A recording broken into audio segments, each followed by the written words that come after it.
wait, do I need to back my camera up? Yeah, you do. Okay. Well, we are back, everybody. Thanks for joining us. Oh, yes, that's perfect, Pearl.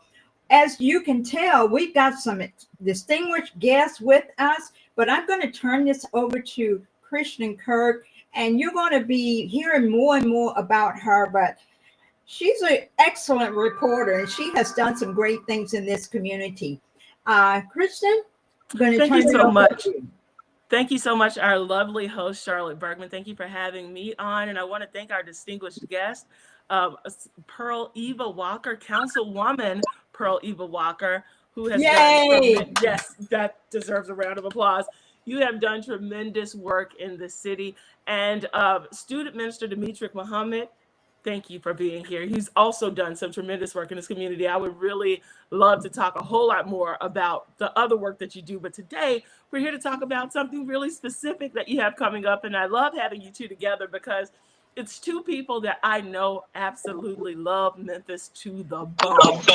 And I love having you here. We're going to talk to you today about your second annual Man Up Men's Wellness and Resource Fair. Welcome, welcome, welcome. And thank you for being here. And let's talk about it. Pearl, I think I should call you Councilwoman Walker. See, I know you informally, so I have to adjust.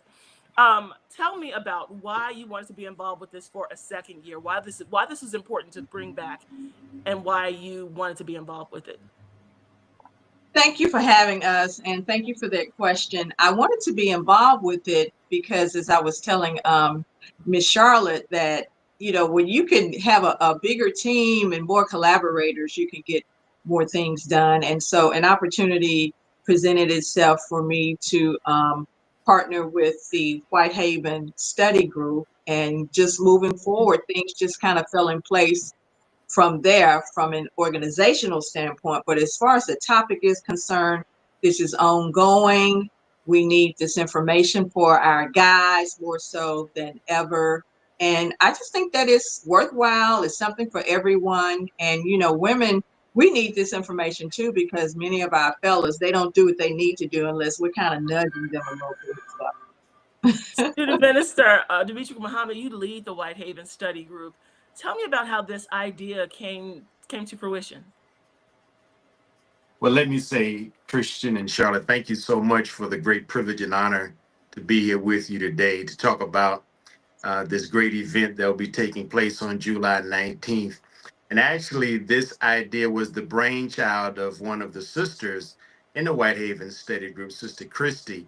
And she had an idea to create a forum and a platform where brothers could receive resources, ideas, discuss things that are germane to masculine development and the challenges of manhood, fatherhood, etc.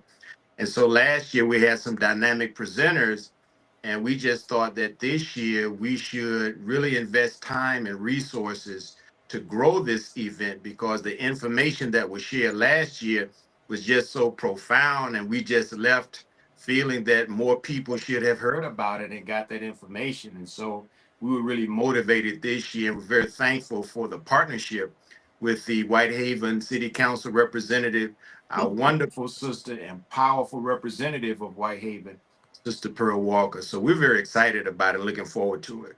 Listen, Whitehaven has it going on right now. I'm serious, with Pearl Walker and you, Minister Muhammad. I want to talk a little bit about this because I think people in Whitehaven are aware, but the wider city of Memphis may not be aware of the powerful work you do with your organization in really strengthening that foundation for masculinity. We have a masculinity crisis. The women are complaining about it. Some of the men aren't ready to admit it, but what you do with your organization, you combat that in a lot of ways. Can you talk a little bit about that? Because I see you men go into spaces that other people are afraid of. You go in with bravery and you grab young men by the hand or by the collar and you bring them on in on the right path. And it's a really special thing that I think you guys really hold the angle on the market with. You do it in a way that nobody else does and more effective than most people do. Well, thank you for saying that. We're really very committed and passionate about doing any and everything we can do to save our community. And we know that a lot of the challenges and the burdens of community development really rest upon the shoulders of men.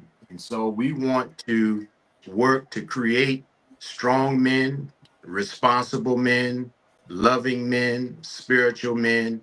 And so, we continue that work because we know that a lot of times when you look at, the inner city, when you look at the so-called hood, many times you see all of the various social pathologies that persist there. And oftentimes you only hear from the law and order crowd.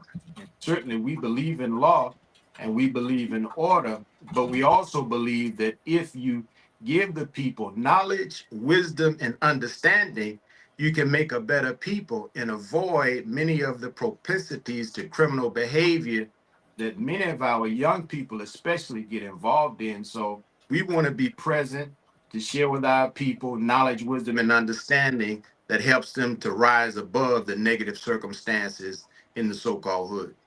I love that. Councilwoman Walker, you have your involvement with this does not surprise me at all. It is right up your alley. When I looked at some of the things that are going to be taking place on that day, it's the kind of things that you love to do anyway in the community, and you've been doing really through other organizations as well. Tell me why it was important for you to bring your talents to this. I know you love working with more people, but what is the change that you hope to see with this program and more like it? So, first of all, at the beginning of your question, it made me think about my brand, my personal brand that I had even before I got on the council. And I want things like this to be a part of my council brand. When people look at my tenure, I want them to see things such as the Man Up wellness event for men. It's very important, as I stated earlier, and I think moving forward, what I'm looking at is how we can build this out exponentially. I'm hopeful that we will have this partnership even beyond the second year. And as you know, I host the I Love Whitehaven weekend, which is always the weekend before Thanksgiving. And actually, last year, the Whitehaven Study Group, they had two items on our itinerary. That Saturday, they had a healthy food tasting at Southland Mall. And then that Sunday, Brother Muhammad here, he had a lecture on beef to brotherhood. Did I say that correctly? I think you Yeah, got it right. that's just a really, I want to say cute. Been told about saying that word cute when I'm talking about gas stuff. So I'm just keeping it real here. Okay. So, but it was a really cute way to address. I really love the name from Beef to Brotherhood because what they talked about was conflict resolution. Mm-hmm. And so, but going back to my earlier point, we've been working together already. So this is just the next step, and I'm looking forward to other things that we will do. And again, when people look back on my tenure, I want them to see that I was involved in things like this. Well, this event is taking place on July 19th. It is a free event and open to the public, but is there a registration for this? Yes, there is. And hope, do you have the link? But yeah, we'd like for you to pre-register. We're not going to turn anyone away, but we can only Mm-hmm. hold so many people in the beautiful space. But we want you to pre-register. And all we're asking for is your name, email, and a contact number. We will post the link to that when we post this on our social media platforms. This will be taking place at the Whitehaven Community Center Banquet Hall, which is a beautiful, lovely space. And I want to talk a little bit more about this. We're covering financial literacy, men's yoga, mental health, and spiritual wellness. And a little more to the title, you said that the goal is to help men to man up and take charge of their health mentally, financially, physically, and spiritually. That is this holistic approach to to meeting the needs of our men. Minister Muhammad, talk to me about why the holistic approach was necessary. Maybe we should tap into a little bit of what Sister Christy was feeling with this? I think that's a great question. Obviously, there's so many different challenges that we are beset with. And so when the question is asked, what do the brothers need? We could invariably respond, they need everything. So, we could not just say that we want to just talk about financial literacy or physical health and wellness or just spirituality. So we thought it was appropriate to try to bring community stakeholders and subject matter experts into a room and invite men from the community to come out and to receive just a aspect, if you will, of the real vast treasure of knowledge and wisdom that many of these subject matter experts have, hopefully to inspire the men that attend to further development and to get more access to this kind of information, that it might be implemented in every aspect of life. Because again, when the question is asked, what do the brothers need? The response is the brothers need everything. And so we wanted to do our due diligence to make sure that we had something for all of the critical content areas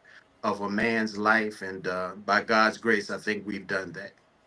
I know that you both have very busy schedules. We promise you we get you in and out. Thank you for being here. If you want to follow Councilwoman Pearl Walker, more of the movement that she's creating, because she is a force in the city, you can follow her page. Will you mention that, please, Councilwoman Walker? So as it pertains, both of my pages are really great. The two main ones are Pearl Walker, in parentheses, energy equity, and then the other one is MRI, Memphis, raise your expectations. So now and ongoing through next Saturday morning, you can find information about this event as well as the link to pre-register. And there are going to be some Facebook ads out. They may be out already on the the MLE media page. That's Memphis Live Entertainment. But the MLE media page, they're going to be doing some Facebook ads for us as well. Under the And name if of you're not plugged into Memphis, raise your expectations, get plugged in. That is a space where you understand what's happening in the city, you understand the various angles of an argument, and you can better understand where you stand on subjects, because sometimes we don't have enough data to make that decision. Minister Muhammad, how can people follow you? You can follow us on our various social media platforms. We're on Instagram at Brother Dimitri. We're also on Twitter/X at Dimitri Muhammad, as well as on Facebook as well at Brother Dimitri Muhammad. Thank you so much for being here. We really, really appreciate you. Enjoy your day. Thank you for the work that you're doing. Please continue. Thank you for having all. me. Thank you all.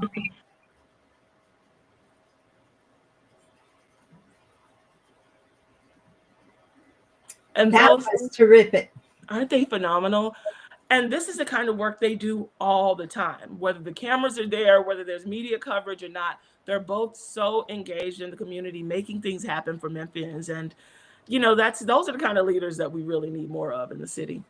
Absolutely. I agree with you 100%. And I'm so glad you arranged it so that they can join us. Now, what's going to happen is I'm going to send you a copy of their interview and you can send the interview to them. Okay. Awesome. That would be amazing. Now we can get on to our next story. Yes. I want my audience to know that this show is being led by our very own Kristen Kirk. She has had experience in the media and she's doing a phenomenal job herself. So what we have here, I'm going to bring up the story about what's happening in Texas. And Yes, you can talk Texas. about that.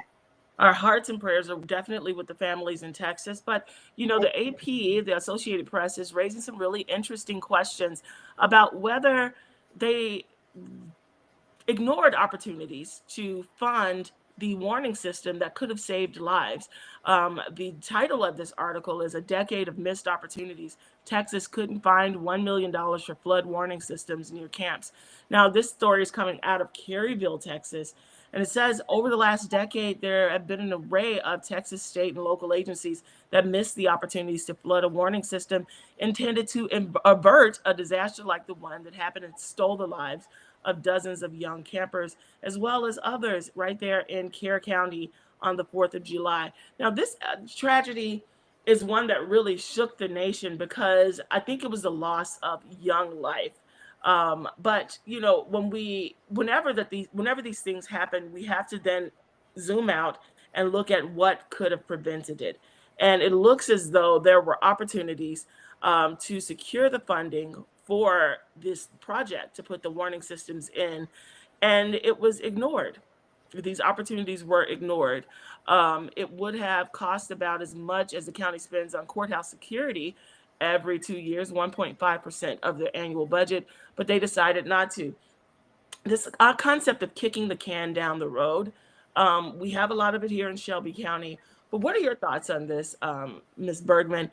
It's striking to me that something, when you're looking at just the numbers, it can seem like a big amount, a large amount. But when you look at it overall, 1.5% of the annual budget into the warning systems, it seems negligent to not implement those changes. What are your thoughts? I think they've learned that they have missed an opportunity. Lives have been lost. And this is a small community, so the lives that were lost affects each of them. I think it's just, I'm not trying to make light of what happened, but in many instances, for instance, with us, we have a vehicle and then we decide, well, do we get that extra car insurance or not? Mhm. Okay. And when the accident occurs, we realize we should have done that. So I think right now I want to focus on the recovery. I want to focus on the lives that are being saved and focus on the families and give them support. And then there should come a time of reckoning when they're going to have to give an account of their negligence. That's just my opinion with my sore mouth. Yeah. I agree with you. Let's focus on the recovery right now. But when this is over, there's time to, we really need to sit down and take a serious look. And I hope it's not just Kerr County, but across the country, people are taking a look at the safety measures that they need to implement, because we've seen several disasters over the last year or so that involved warning systems not being in place or not functioning properly. And there have been tremendous losses of life and property. And this is something that clearly we need to be taking. This infrastructure is something that is critical. It's not something that's we can take a gamble on. We need to make sure it's in place. And I hope it's a wake-up call to the entire country. My heart goes out to each of those families, especially those young girls who are Christians going to that mystic camp, who probably have gone there before and nothing like this has happened before. And there are other, I think there was another flood in North Carolina, was it? And then there was another flood somewhere in the country. This is a really bad time, and the leadership of these communities need to make sure that they have all in place that they need in order to warn the people of the disasters, the impending disasters that are about to experience. Now, let's go on to our next story, if that's okay. Yes. Okay. We're coming home to Memphis. We're coming home to Memphis. As most of you are aware, we lost 2 firefighters over the weekend, but one crash has resulted in 2 arrests. I'm trying to pull this story up here. Let me see if I can play this. Let's see. Can everybody see this? We have new information this morning in connection to a deadly motorcycle crash that shut down the interstate for hours earlier this week. The Memphis Fire Department has confirmed that firefighter Gary White was killed in that Sunday night crash. And now 2 people are facing charges for driving through the scene of that deadly crash. Investigators say that one of those drivers ran over White's body. ABC 24's Leah Williams has the latest on this case and the 2 people who are now charged. Leah, good morning. Yvonne, good morning. Now, as of right now, no one has been charged for White's death, but one woman, Marcia Davis, now faces multiple charges, including abuse of a corpse, after police say she ran over White's body. Around 11 o'clock Sunday night, Memphis police say Gary White, who's on your screen, hit the back of a car and lost control, falling off of his motorcycle. They say when he was run over by several unknown cars and pronounced dead on the scene. White spent 27 years with the Memphis Fire Department. While the interstate was shut down for the investigation, though, police say two people, Marcia Davis and Fabian Sanchez, drove through the scene. According to the affidavit, Sanchez smelled like alcohol and had an empty beer can in his car. He's charged with DUI. Along with abuse of a corpse, Davis is also charged with DUI and reckless driving. Police say she admitted to drinking that night. Davis and Sanchez are both due in court this morning at 9 a.m. And White is one of two firefighters that died this week. The Memphis Firefighters Association says that Jason Vosborough died of an off-duty medical issue Monday morning. He was with the Memphis Fire Department for almost 23 years. Wow.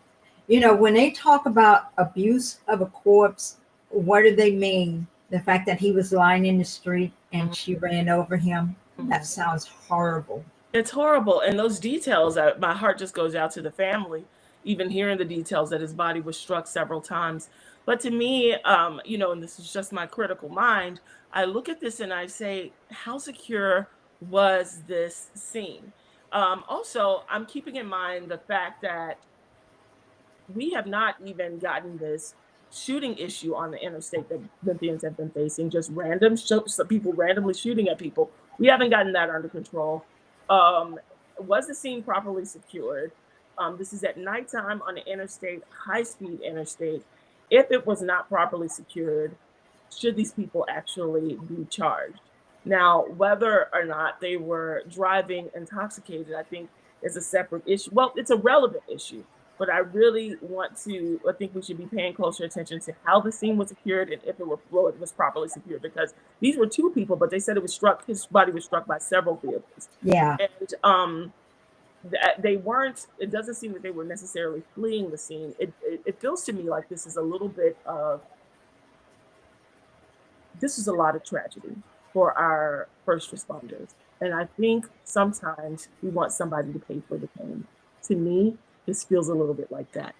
And I think this is tragic enough without creating other victims. You definitely do not need to be driving under the influence. If they have evidence of that, they should be punished for that. But I don't want to see people being targeted because it's a painful thing and somebody has to pay. When the story is what was reported was that Mr. White, who seemed to have been beloved by most first responders, both police officers and firefighters,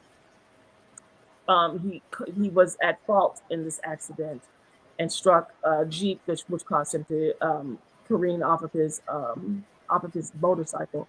That was tragic enough, but where he landed on a busy interstate just makes it worse. And the question is, how long did it take to secure the scene after he was struck, after he fell off, and how many vehicles struck him, and if they kept going, how far are we going to go? Why were these two people targeted? There are a lot of questions that I still have. So this is a really interesting story. It's tragic for so many reasons, and my heart just goes out to the family and all of his brothers that are also first responders. It's a reminder that the work that they do is really important.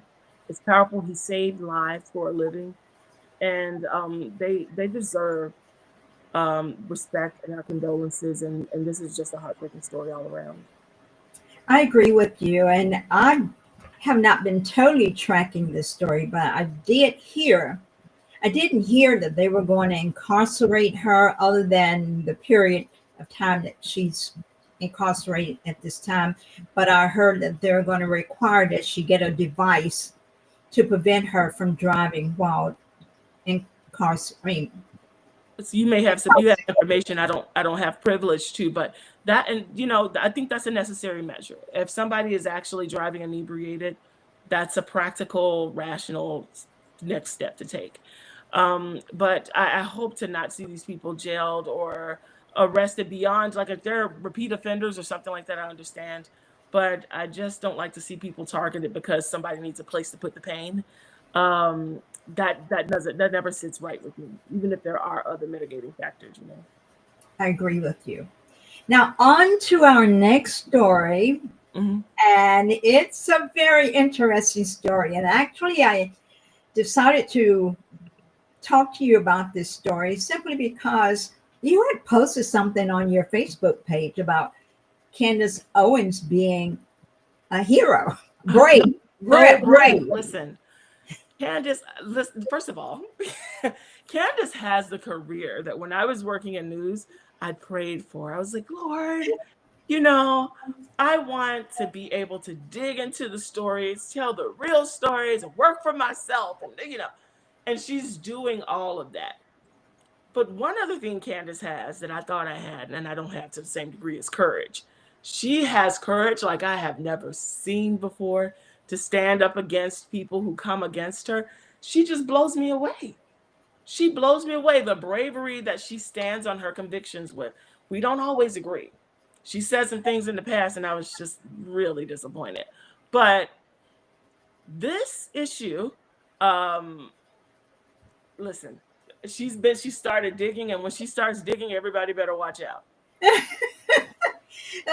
Let me show you what Christian is referring to. This became big news, so to speak. People started paying attention to it, and as I titled this program, "The Man Slap."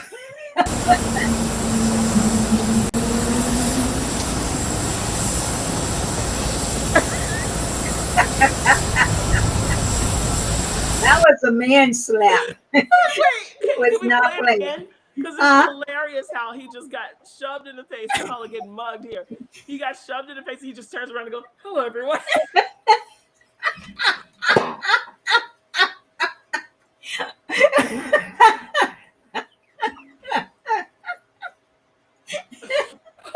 He handled that very well, but Can you imagine? what let's hear what Candace has to say about it. Let me see if I can bring this up. Is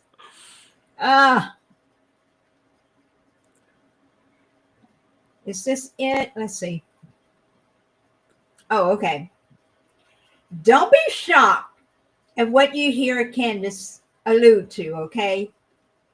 Is this up? Yes. She is talking about Bridget Macron. Or can you pronounce Brigitte? Brigitte. Okay. It is time for you to wake up. So we will start from the top here with a photo of Brigitte Macron. Real name, Jean-Michel Trogneux. That person that you are looking at on the right is not a woman. Okay? Here is a photo, by the way. Just over the years, Jean-Michel Trogneux, as he became... She said that person is not a woman. Pay attention to that.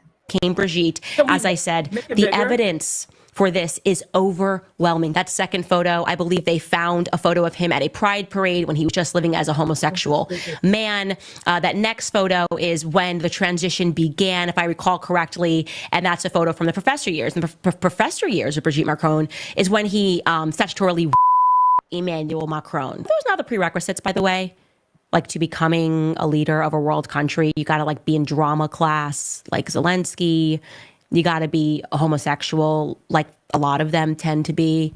And are the new prerequisites that you need to have something in your closet like this, and the entire state is going to work feverishly to protect the secret? It is time for you to wake up. So we will start from the top here with a photo of Brigitte Macron. Real name, Jean-Michel Trogneux. That person that you are looking at on the right. Okay, we're playing that over. I've got a better picture of him, she, it, or whomever. And let's see if I can bring this up and do a better job of showing this person.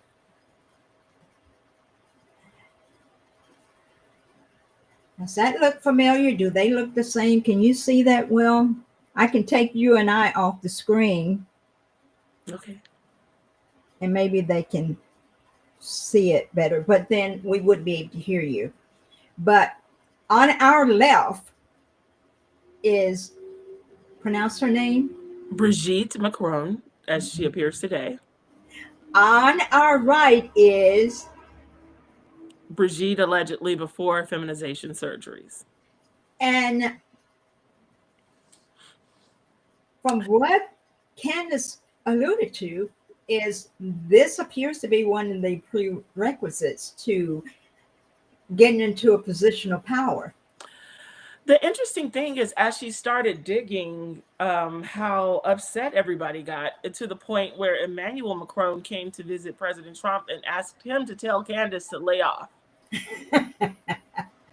Well, I'll tell you what, let me just say this. I did some research to try to find a better video of her slapping him, and they're scrubbing the internet to get rid of it. Listen, these people are getting, these elites are getting so good at scrubbing the internet of data. It's scary. I miss the days when we had an internet where you could literally log on and find any data you needed. Now you got to figure out how to navigate the dark web to find articles that are just that may be counter to what we're getting here in the West or in Europe.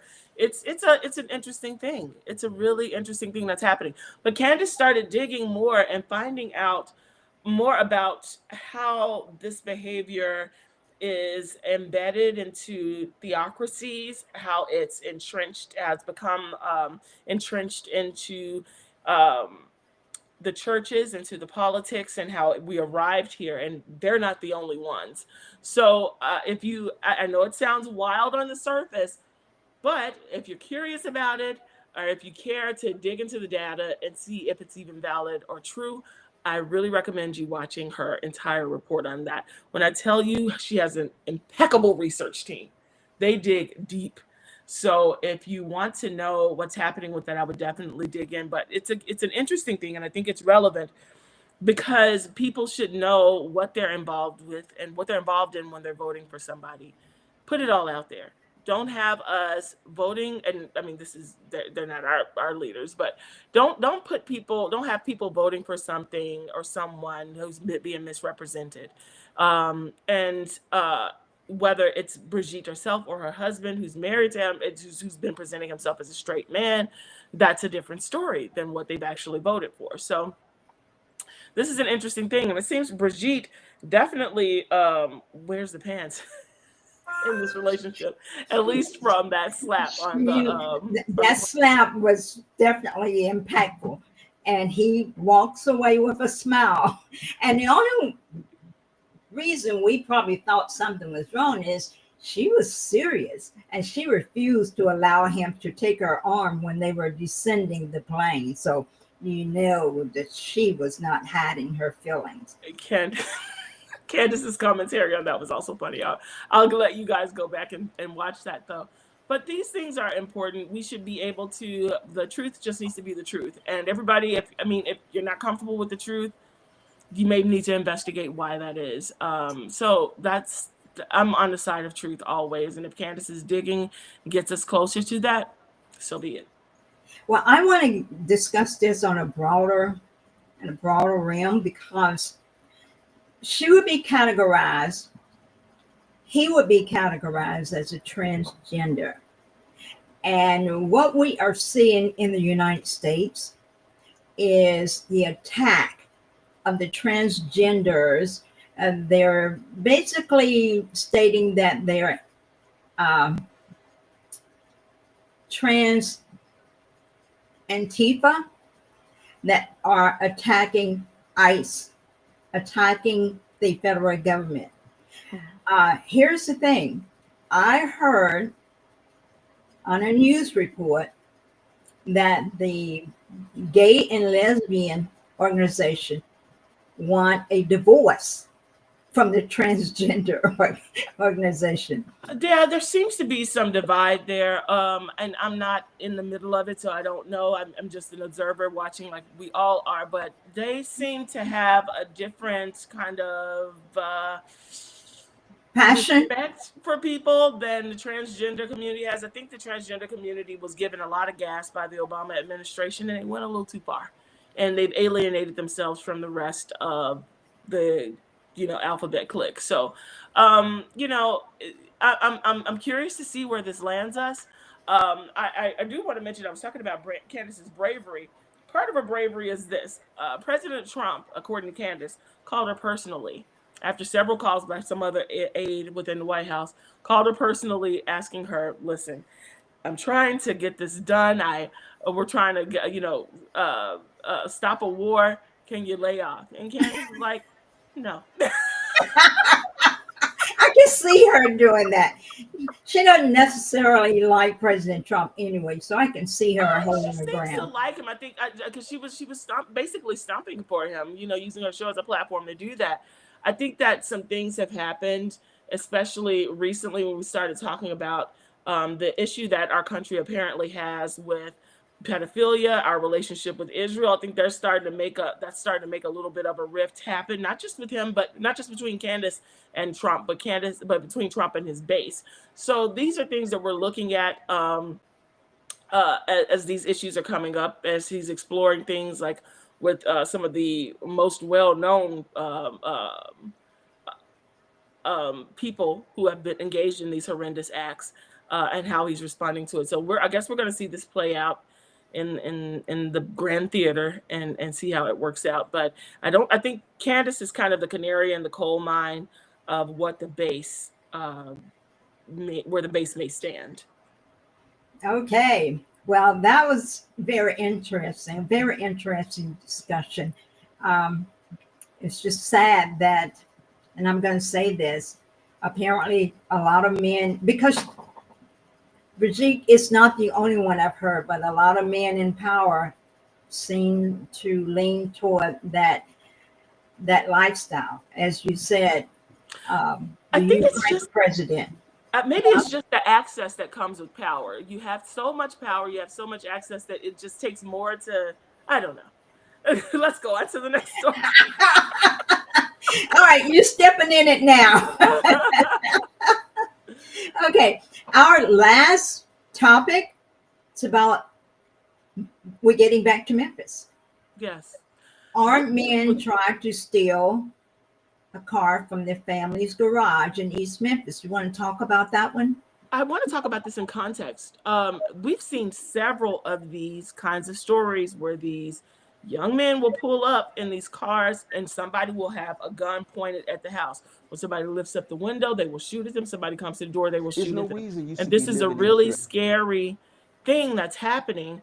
And right now, homeowners and law-abiding citizens feel like their hands are tied because, as the law stands, the castle doctrine does not protect you against your using force to protect property, only yourself. Now, the question for me, and I think we need to get a legal expert on this, and maybe we can do this between now and the next show, to explore whether somebody pointing a gun at your house to take your property qualifies as imposing a threat to you, because that's where we are right now. And this is becoming a strategy of theirs. We're seeing it over and over again on Nextdoor app.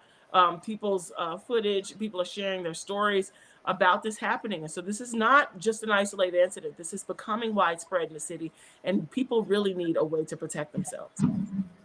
Well, I've taken the classes to obtain my right to shoot, so to speak. And it was always taught, you only shoot if you feel that your life is being threatened. And even if someone tries to attack you and they decide to walk away, you lose your right to defend yourself once they decide to walk away. Mm-hmm. So therefore, defending your property, especially if you are wanting to use a gun or something, you have no right to do that.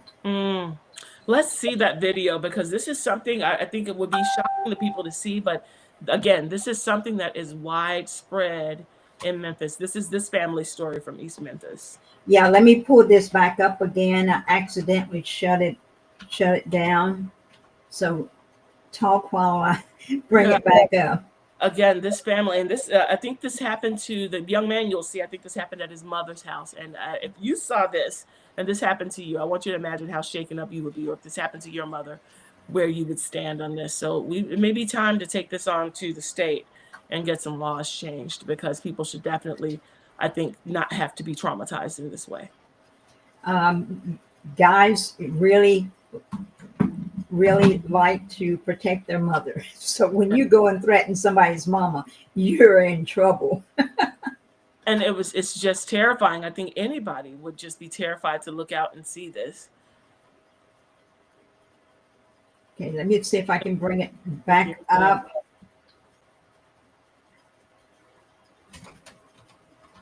Keep talking. Just horrifying, guys. And if you could see this and just how powerless you would feel, an elderly woman, and I don't even think his mom was armed to protect herself in the first place. But if you could look out, and if you look out and you see this in front of your house, somebody pointing guns at your house while also trying to take your property, it's almost a dare. Like, yeah, you try to stop me. And like, who's running this city? The criminals? Is that what we're gonna allow? I know that we have our brothers and sisters on the left who are all anti-gun, but all that seems to do is stop the citizens from being able to protect themselves and cause hesitation when this kind of stuff is happening. Let's take a look. Yeah. There's no reason you should be living in fear Can you hear outside your that? home and inside your home. It's ridiculous. No peace, no safe haven. That's exactly how Marlo Matthews' friend feels after armed men tried to steal her car right inside her garage. The attempted robbery happened Monday morning just after 8 at a home in East Memphis. If you open your door, they're willing to shoot. If you open your blinds, they're willing to shoot. So now they're coming not only to take your car, your life is in danger. Take a closer look at the surveillance videos of that attempted robbery. At 7. Sorry. Let me get this back up. I was incorrect in that was actually his friend that happened to. But any woman, anybody looking out to see that is disturbing. And he later goes on to say that every time she sees a car come down the street now, she says, is it them in another car? That's Oh trauma. my gosh. That's trauma. Who deserves to live that way? So I am very much pro-gun ownership, very much pro-protect your property, very much a criminal out who is causing harm to your family. So, you know, I would like to see our laws change to reflect that. And I don't think this is a problem that we can out-police. I don't think we can have enough police officers to come to make this stop. This is something that I think we have to address by making it as dangerous for the criminals as they make it for the law-abiding citizens to do. They have to know that every time they do this, they're taking a chance on not making it back home. And they're not as afraid of that as they should be right now. Do you want me to try to play this again? Sure, go ahead. Okay. Thank you. There's no reason you should be living in fear outside your home and inside your home. It's ridiculous.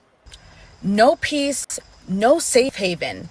That's exactly how Marlo Matthews' friend feels after armed men tried to steal her car right inside her garage. The attempted robbery happened Monday morning just after 8 at a home in East Memphis. If you open your door, they're willing to shoot. If you open your blinds, they're willing to shoot. So now they're coming not only to take your car, your life is in danger. Take a closer look at the surveillance videos of that attempted robbery. At 7:52 a.m., a car pulls up. 2 men walk toward the garage, then leave. 5 minutes later, they come back. This time, more men get out. One suspect gets into a parked white Infiniti. Another, wearing a green hoodie, points a gun at the door and window. A third stands guard out front. By 8 o'clock, Matthew says the suspects couldn't get the car to start. That's when they took off. Every strange car drives down her street. Is it them in another car? Are they coming back? Under Tennessee's Stand Your Ground law, a homeowner can use deadly force only if there's a threat to their life or someone else's. The law doesn't allow deadly force to protect property alone, but Matthew says that needs to change. If there are more homeowners defending their homes, it would deter people from doing that, knowing that homeowners are ready to protect their homes. People are tired. We can't even live in peace inside of our home. Wow. And this right here, I think, is the crux in Memphis. And this is one of the areas where the right, where Republicans can actually gain a lot of people who probably identify as independent or as Democrats. When it comes down to this issue of crime and gun ownership, the left is just far off of what the main base is experiencing and thinking. And I think this is something we need to seize the opportunity on. Bring these people together. This is not a partisan issue. Bring people together. Let's figure out the solutions straight down the middle and figure out how to solve this issue, because the citizens are the ones who hold the key. And they are tired. all of us are tired. All of us are tired of not being able to go to the gas station at night, not being always having your head on a swivel, worried about if somebody's coming up to you from behind. I know so many friends, especially my friends who are a little older, who don't go out at all at night. This has to stop. This crime is affecting the way that people live their lives. Oh, I've got one better than that. I know so many people who are afraid to come into Memphis because of crime, and they're leaving Memphis. So, yes, we've got to come up with some solutions, some real solutions. And it's not just a gun, it's about the person behind that gun. It's policy, and we have to change the heart. Like you said, it's the person behind the gun. This is why the work that Minister Dimitrik and Councilwoman Walker are doing is so important. One of the things they're going to deal with at that Man Up event is trauma. So how to heal from trauma, what the trauma looks like when you're holding it, how to release it. These are things that have to be discussed. We have to deal with these things because we have traumatized people traumatizing people. And this can't continue. It's not sustainable. That is true. Listen, Christian, you are great at this. And definitely, we're starting a new trend. So thank you for joining me today. My pleasure. And please pray that my pain would subside. I do pray. Thank you for letting me join you today. I'm glad to fill in while you're healing here. And I'm anytime you need me, I'm here. Thank you so much. God bless you. God bless. And I'll see you on the 19th, Saturday the 19th. Absolutely. The Man Up event. Bye-bye. Bye-bye.